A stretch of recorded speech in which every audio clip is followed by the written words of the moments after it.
नमस्कार दोस्तों, मैं ललित पारा सर और आज हमारे बीच में हैं डिफेंस मिनिस्ट्री में असिस्टेंट सेक्शन ऑफिसर के पोस्ट पर कार्यरत मिस्टर राम अवतार नागर, जो कि पिछले वर्ष एसएससी सीजीएल में पास किया है इन्होंने असिस्टेंट सेक्शन ऑफिसर के पोस्ट को चुना है। तो आज हम इनसे पूछेंगे कि एसएससी सीजीएल वालों के लिए क्या कहना चाहेंगे और इस पोस्ट के बारे में क्या इसके नकारात्मक और सकारात्मक बिंदु हैं जो कि इन्होंने इस पोस्ट को चुना है। तो मिस्टर राम अवतार जी। नमस्कार दोस्तों, मैं राम अवतार नागर एएफएचक्यू में कार्यरत हूं असिस्टेंट सेक्शन ऑफिसर के पद पे। जो तमाम छात्र एसएससी सीजीएल की तैयारी के बाद, एक मुकम्मल तैयारी के बाद प्रेफरेंस का टाइम आता है तो वहां पर कहीं थोड़े से विचलित हो जाते हैं। तो मैं इनको कहना चाहता हूं कि अगर आपका घर दिल्ली के आसपास है और आप ट्रांसफरेबल जॉब नहीं चाहते, दिल्ली में रहना चाहते हो, that is AFHQ is the best. AFHQ के अलावा जितने भी तमाम सीएसएस है, मिनिस्ट्री ऑफ रेलवे है, मिनिस्ट्री ऑफ एक्सटर्नल अफेयर्स है, उसके अंदर भी सेम पोस्ट है असिस्टेंट सेक्शन ऑफिसर। वो भी काफ़ी अच्छी पोस्ट है। देखो दोस्तों, सबके सकारात्मक बिंदु अलग है, नकारात्मक बिंदु अलग है। मैं आपको केवल एएफएचक्यू के बारे में आज आपको बताता हूँ। एएफएचक्यू पोस्ट में बनिस्बत दूसरी पोस्ट जो सीएसएस हैं, जो दिल्ली के अंतर्गत है, पर्टिकुलर मैं उनके बारे में बताता हूँ, उनके बनिस्बत इसमें वर्कलोड कम है, काफ़ी वर्कलोड कम है सीएसएस और मिनिस्ट्री ऑफ रेलवेज के बनिस्बत। लेकिन जब प्रमोशन की बात आती है तो प्रमोशन बनिस्बत दूसरी मिनिस्ट्री के इसमें एक टाइम पीरियड के हिसाब से है। यहाँ पे कोई डिपार्टमेंटल एग्जाम नहीं होता एएफएचक्यू में, अभी बंद कर रखा है, लास्ट 5 साल से बंद है। तो एवरेज 9 से 10 साल के अंतर्गत आप फर्स्ट प्रमोशन लोगे जो सेक्शन ऑफिसर बनोगे, उसके बाद सेकंड प्रमोशन डेप्यूटी डायरेक्टर, उसके बाद थर्ड प्रमोशन जॉइंट डायरेक्टर। मतलब आप 3 प्रमोशन कम से कम लेकर जाओगे, राइट। जबकि दूसरी मिनिस्ट्री सीएसएस में डिपार्टमेंटल एग्जाम होता है जो 5 साल के बाद होता है, आप उसको अपीयर कर सकते हो, लेकिन एएफएचक्यू में ऐसी फैसिलिटी नहीं है। दूसरी बात मैं बताता हूँ, जो बच्चे यूपीएससी की प्रिपरेशन कर रहे हैं उनके लिए दिल्ली में अगर कोचिंग लेना चाहते हैं गाइडेंस के लिए, दिल्ली में रह रहे हैं, हरियाणा के बच्चे हैं, उनके लिए सबसे बेस्ट पोस्ट है। और दूसरी बात, इसका मैं वर्किंग टाइम बता देता हूँ आपके लिए। ऑफिशियल टाइम है 9 से 5:30, लेकिन जो सेंट्रल सेक्रेटेरिएट है, उद्योग भवन है, इसके आसपास कोई रेजिडेंशियल एरिया नहीं है, तो कम से कम आपको 1 घंटे आने का, 1 घंटा जाने का लगेगा। तो आप 8 बजे घर से निकलोगे, शाम को 7 बजे घर से आएंगे। इसका मतलब 11 घंटे की जॉब है, जिसके अंतर्गत वर्कलोड डिपेंड करता है सेक्शन पे। सेक्शन में भी इवन सीट पर डिपेंड करता है। ऐसा कुछ नहीं है कि वर्कलोड सीएसएस में ज्यादा है, मिनिस्ट्री ऑफ रेलवेज में ज्यादा है, कम है, डिपेंड करता है सीट पे। लेकिन एएफएचक्यू में 90% केसेस में वर्कलोड कम है। और सीएसएस में तो बजट के टाइम पे ऐसा भी होता है कि 8 से 9 बजे तक शाम को कैंडिडेट्स को रोका जाता है, एम्प्लॉय को रोका जाता है। लेकिन एएफएचक्यू में 5:30 बजे बाद आप फ्री हो जाते हो। एक एएफएचक्यू का फायदा यह है कि इसमें सीएसडी कार्ड मिलता है, कैंटीन कार्ड फैसिलिटी, जो जनरली आर्मी वालों को मिलती है, जिसमें सब्सिडी पे सामान मिलता है, ग्रोसरी मिलती है, आइटम्स मिलते हैं, वो फैसिलिटी इसमें मिलती है। तो ये भी एक इसका फायदा है। और क्या इसमें सारी सुविधाएं वही हैं जो आर्मी वालों को मिलती हैं?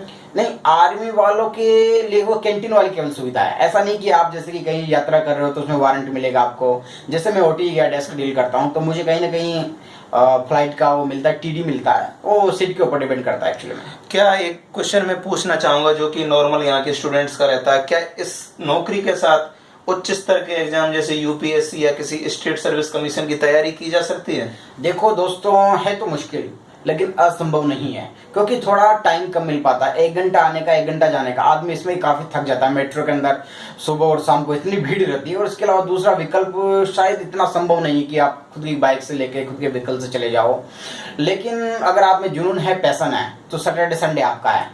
बाकी सैटरडे संडे आपका इस साल में 104 छुट्टी हो जाती है, गवर्नमेंट की तरफ से 17 छुट्टी है, 40 छुट्टी आप अपनी तरफ से ले सकते हो। मतलब 360 में से 180 दिन छुट्टी होती है आपके पास। 6 महीने की नौकरी है, 6 महीने की छुट्टी है।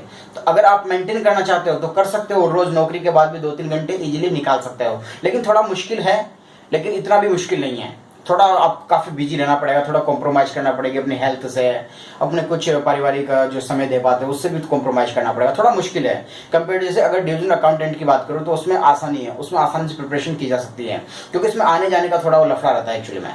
तो आपका कहने का मतलब ये है कि अगर आपकी दृढ़ इच्छा शक्ति है तो कोई भी चीज असंभव नहीं है। Everything is possible in this world if you are really means determined with your goals. तो अंत में मैं अपनी बात का यही समापन इस अंतिम प्रश्न के साथ करना चाहूंगा कि जैसे कि एसएससी सीजीएल का फिलहाल में एग्जाम चल रहे हैं, तो एसएससी सीजीएल की तैयारी करने वाले छात्रों के लिए आप क्या संदेश देना चाहेंगे? देखो दोस्तों, मैं यही कहना चाहता हूँ, जो सफल छात्र हुए, अभी 2 दिन पहले रिजल्ट आया, उनको बहुत बहुत शुभकामनाएं। लेकिन जो असफल हुए घबराने की कतई ज़रूरत नहीं है। हर साल एसएससी का एग्ज़ाम आता है, हर साल आप बेहतर तैयारी करके अच्छे से दोबारा से तैयारी कीजिए। कहीं ना कहीं कमी रही है आप में, तभी ऐसा हुआ कि आपका सिलेक्शन नहीं हुआ। दोस्तों कंपटीशन दिनों दिन बढ़ता जा रहा है, क्राउड बढ़ रही है। एक्चुअली में कंपटीशन नहीं कहूँगा, क्राउड ज़्यादा बढ़ रही है, कंपटीशन वही है। तो ऐसा कतई ना सोचे कि वो 5 साल से तैयारी कर रहा है, वो नौकरी है, वो फिर निकाल लेगा, मैं नहीं निकाल पाऊंगा। ऐसा कुछ नहीं, आप तैयारी करें, मजे से करें।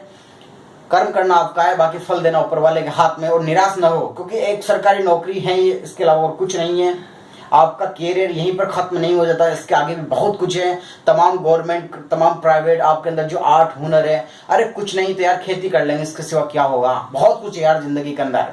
गोविंद अपनी जिंदगी में फेल हो रहा, अक्षय कुमार फेल हो रहा, लेकिन आज किस मुकाम पे है। आगामी भविष्य के बारे में कोई कुछ नहीं कह सकता, इसलिए मस्त रहे, मस्त होकर तैयारी कीजिए। होता है तो अच्छी बात, नहीं होता है तो कोई बात नहीं, मस्त रहो बस। अभी इसकी सैलरी के बारे में बताता हूँ। 7 पे कमीशन के बाद में जो 4600 ग्रेड पे की है, लगभग ग्रोस सैलरी 61,000 62,000 कट कटा के, जिसमें एनपीएस का, सीजीएचएस का और जो क्या बोलते हैं उसका टैक्स कट के लगभग 57-58,000 रुपये, 56,000 रुपये आती है। तो ये इसकी सैलरी है।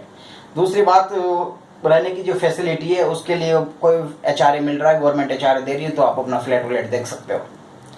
बाकी अच्छी लाइफ है, काफ़ी पीसफुल लाइफ है। फैमिली के लिए टाइम दे सकते हो, कहीं भागने की जरूरत नहीं है।